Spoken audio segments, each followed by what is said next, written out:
ಚಾಮುಂಡಿ ಕೋಟೆಯಲ್ಲಿ ಇವತ್ತು ನಮೋ ಸುನಾಮಿ. ಚಿತ್ರದುರ್ಗ ಮತ್ತು ಮೈಸೂರಿನಲ್ಲಿ ಬೃಹತ್ ಸಮಾವೇಶದಲ್ಲಿ ಮೋದಿ ಭಾಗಿ.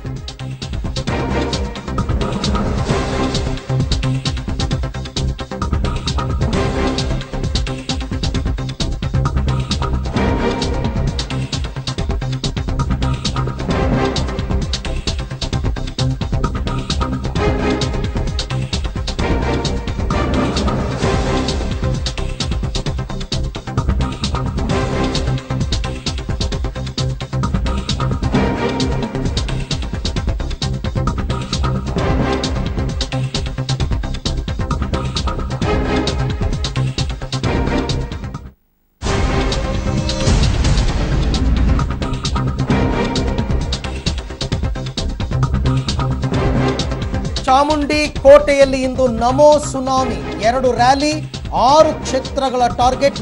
ಇದು ಮೋದಿ ಮಂತ್ರ. ಪ್ರಮುಖವಾಗಿ ಚಿತ್ರದುರ್ಗ ಮತ್ತು ಮೈಸೂರು. ಮಧ್ಯಾಹ್ನ ಚಿತ್ರದುರ್ಗದಲ್ಲಿ ಪ್ರಧಾನಿ ಮೋದಿ ಅವರಿಂದ ಬೃಹತ್ ರ್ಯಾಲಿ ಆಯೋಜನೆಯಾಗಿದೆ. ಮಧ್ಯಾಹ್ನ 2 ಗಂಟೆಗೆ ಸುಮಾರಿಗೆ ಚಿತ್ರದುರ್ಗ, ದಾವಣಗೆರೆ ಮತ್ತು ತುಮಕೂರು ಮತದಾರರಿಗೆ ನರೇಂದ್ರ ಮೋದಿ ಗಾಳ ಹಾಕುವ ಯೋಜನೆ. ಇನ್ನು ಸಂಜೆ ಮೈಸೂರಿನಲ್ಲಿ 2ನೇ ಕಹಳೆಯನ್ನ ಮೊಳಗಿಸುತ್ತಾರೆ ಚೌಕಿದಾರ್. ಮೈಸೂರು, ಮಂಡ್ಯ, ಚಾಮರಾಜನಗರ ಮತ್ತು ಹಾಸನ ಮಂದಿಗೆ ಮೋದಿಯ ಮೋಡಿ ಮಾಡಲಿದ್ದಾರೆ. ಇವತ್ತು ಕರ್ನಾಟಕಕ್ಕೆ ಅಧಿಕೃತವಾಗಿ ಪ್ರಚಾರಕ್ಕೆ ಆಗಮಿಸ್ತಾ ಇದ್ದಾರೆ ಪ್ರಧಾನಿ ಮೋದಿ. ಅಂದರೆ ಲೋಕಸಮರದ ಘೋಷಣೆಗೂ ಮೊದಲನೇ ಕರ್ನಾಟಕದಲ್ಲಿ 2 ಕಡೆ ಚುನಾವಣಾ ರಣಕಹಳೆಯನ್ನು ಮೊಳಗಿಸಿ ಪ್ರಧಾನಿ ಮೋದಿ ಅವರು ಹೋಗಿದ್ರು. ಈಗ ಅಧಿಕೃತವಾಗಿ ತಮ್ಮ ಪಕ್ಷದ ಅಭ್ಯರ್ಥಿಯ ಪರ ಪ್ರಚಾರಕ್ಕೆ ಅಂತ ಆಗಮಿಸ್ತಾ ಇದ್ದಾರೆ. ಇವತ್ತು ಮೊದಲ ದಿನ 2 ಕಡೆ ಪ್ರಚಾರವನ್ನು ಕೈಗೊಳ್ತಾ ಇದ್ದಾರೆ. ಅಂದರೆ ಒಂದು ಕ್ಷೇತ್ರದಲ್ಲಿ ಅವರು ಭಾಷಣ ಮಾಡಿದ್ರು ಅಂದರೆ 3 ಲೋಕಸಭಾ ಕ್ಷೇತ್ರಗಳನ್ನು ಕವರ್ ಮಾಡುವಂತಹ ಉದ್ದೇಶ. ಚಿತ್ರದುರ್ಗದಲ್ಲಿ ಈಗ ಅವರು ಮಾಡ್ತಾ ಇರತಕ್ಕಂಥ ಭಾಷಣ ಚಿತ್ರದುರ್ಗ, ದಾವಣಗೆರೆ ಮತ್ತು ತುಮಕೂರು ಲೋಕಸಭಾ ಕ್ಷೇತ್ರಗಳನ್ನು ದೃಷ್ಟಿಯಲ್ಲಿ ಇಟ್ಕೊಂಡು ಮಾಡ್ತಾ ಇದ್ದಾರೆ. ಇನ್ನು ಮೈಸೂರಿನಲ್ಲಿ 4 ಲೋಕಸಭಾ ಕ್ಷೇತ್ರಗಳು ಬರ್ತವೆ.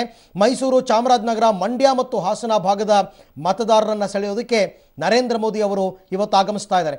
ನೋಡಬೇಕು ಇವತ್ತಿನ ಅವರ ಭಾಷಣದಲ್ಲಿ ಮೈತ್ರಿ ಸರ್ಕಾರ, ಸಿದ್ದರಾಮಯ್ಯ, ದೇವೇಗೌಡ ಇವರಲ್ಲಿ ಯಾರನ್ನ ಟಾರ್ಗೆಟ್ ಮಾಡ್ತಾರೆ, ಕುಮಾರಸ್ವಾಮಿ ಅವರ ಆಡಳಿತವನ್ನು ಯಾವ ರೀತಿ ತೆಗಳ್ತಾರೆ, ಇದೆಲ್ಲದರ ಬಗ್ಗೆನೂ ಕೂಡ ನಿರೀಕ್ಷೆಗಳಿದೆ. ವಿರೋಧ ಪಕ್ಷದ ಅಭ್ಯರ್ಥಿಗಳು ಮತ್ತು ನಾಯಕರ ಬಗ್ಗೆ ಮಾತನಾಡ್ತಾರಾ ಅಥವಾ ಕೇಂದ್ರ ಸರ್ಕಾರದ ಸಾಧನೆಗಳ ಬಗ್ಗೆ ಮಾತನಾಡ್ತಾರಾ ಅಂತಕ್ಕಂಥದ್ದೇ ಸದ್ಯದ ಕುತೂಹಲ.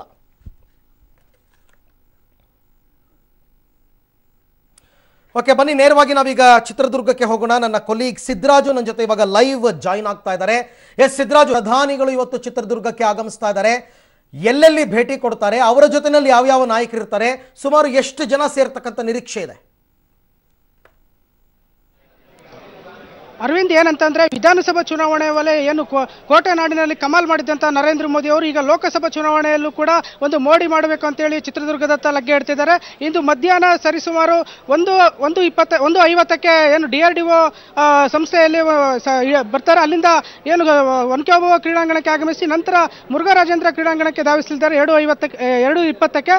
ಆನಂತರ ಈ ಒಂದು ಬೃಹತ್ ಸಭೆಯನ್ನು ಉದ್ದೇಶಿಸಿ ನರೇಂದ್ರ ಮೋದಿ ಮಾತನಾಡಲಿದ್ದಾರೆ. ಈ ಒಂದು ನರೇಂದ್ರ ಮೋದಿ ಅವರೊಂದಿಗೆ ವೇದಿಕೆಯಲ್ಲಿ ಸುಮಾರು 33 ಜನ ಗಣ್ಯರು ಏನು ಉಪಸ್ಥಿತರಿರ್ತಾರೆ. ಅವರೊಂದಿಗೆ ಜಿಲ್ಲೆಯ ಏನು ಬಿಜೆಪಿ ಅಭ್ಯರ್ಥಿ ನಾರಾಯಣ ಸ್ವಾಮಿ ಮತ್ತು ದಾವಣಗೆರೆಯ ಬಿಜೆಪಿ ಅಭ್ಯರ್ಥಿ ಸಿದ್ದೇಶ್ವರ್ ಹಾಗೂ ತುಮಕೂರು ಬಿಜೆಪಿ ಅಭ್ಯರ್ಥಿ ಬಸವರಾಜ್ ಕೂಡ ವೇದಿಕೆ ಮೇಲೆ ಇರ್ತಾರೆ. ಅದೇ ರೀತಿ ಅವರೊಂದಿಗೆ ಏನು ಚಿತ್ರದುರ್ಗ ಜಿಲ್ಲೆಯ ಜಿಲ್ಲಾಧ್ಯಕ್ಷರು ಸೇರಿದಂತೆ 3 ಜಿಲ್ಲೆಗಳ ಜಿಲ್ಲಾಧ್ಯಕ್ಷರು ಹಾಗೂ ಬಿಜೆಪಿ ಪ್ರಭಾರಿಗಳು ಕೂಡ ಉಪಸ್ಥಿತರಿರ್ತಾರೆ. ಅದೇ ರೀತಿ ಏನು ಈಗಾಗಲೇ ನಾವು ಚಿತ್ರದುರ್ಗದ ಕ್ರೀಡಾಂಗಣದಲ್ಲಿ ನಾವು ನೋಡ್ಬೋದು.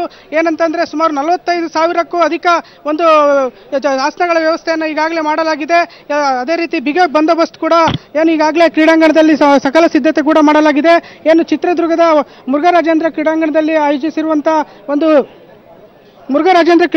ಆಯೋಜಿಸಿರುವಂತಹ ಈ ಒಂದು ಸಭೆಗೆ ಮಧ್ಯಾಹ್ನ ಆಗಮಿಸಿರುವಂತಹ ನರೇಂದ್ರ ಮೋದಿ ಚಿತ್ರದುರ್ಗ ಮತ್ತು ತುಮಕೂರು ಹಾಗೂ ದಾವಣಗೆರೆಯ ಜನರನ್ನು ಕುರಿತು ಮಾತನಾಡಲಿದ್ದಾರೆ. ಕಳೆದ ವಿಧಾನಸಭಾ ಚುನಾವಣೆ ಸಂದರ್ಭದಲ್ಲೂ ಕೂಡ ಏನು ಕಾಂಗ್ರೆಸ್ನ ಭದ್ರಕೋಟೆಯಾಗಿದ್ದಂತಹ ಚಿತ್ರದುರ್ಗದಲ್ಲಿ ಮೋದಿ ಕಮಾಲ್ ಮಾಡಿದ್ರು. ಈ ಹಿನ್ನೆಲೆಯಲ್ಲಿ 5 ಕ್ಷೇತ್ರಗಳಲ್ಲಿ ಬಿಜೆಪಿ ಜಯಬೇರಿ ಬಾರಿಸಿತ್ತು. ಈ ಹಿನ್ನೆಲೆಯಲ್ಲಿ ಈಗಾಗಲೇ ಕಾಂಗ್ರೆಸ್ ವಶದಲ್ಲಿರುವಂತಹ ಚಿತ್ರದುರ್ಗ ಲೋಕಸಭಾ ಕ್ಷೇತ್ರದಲ್ಲೂ ಕೂಡ ಏನು ಕಮಲವನ್ನು ಅರಳಿಸುವಂತಹ ನಿಟ್ಟಿನಲ್ಲಿ ಚಿತ್ರದುರ್ಗ ಜಿಲ್ಲೆ ಹಾಗೂ ದಾವಣಗೆರೆ ಮತ್ತು ತುಮಕೂರಿನಲ್ಲೂ ಕೂಡ ಬಿಜೆಪಿಯನ್ನು ಜಯಬೇರಿ ಬರೆಸುವ ಹಿನ್ನೆಲೆಯಲ್ಲಿ ಏನು ಬಿಜೆಪಿ ಇಲ್ಲಿ ನರೇಂದ್ರ ಮೋದಿ ಅವರನ್ನ. Siddaraju, thank you. ತಮ್ಮೆಲ್ಲ ಮಾಹಿತಿಗಾಗಿ ಧನ್ಯವಾದ.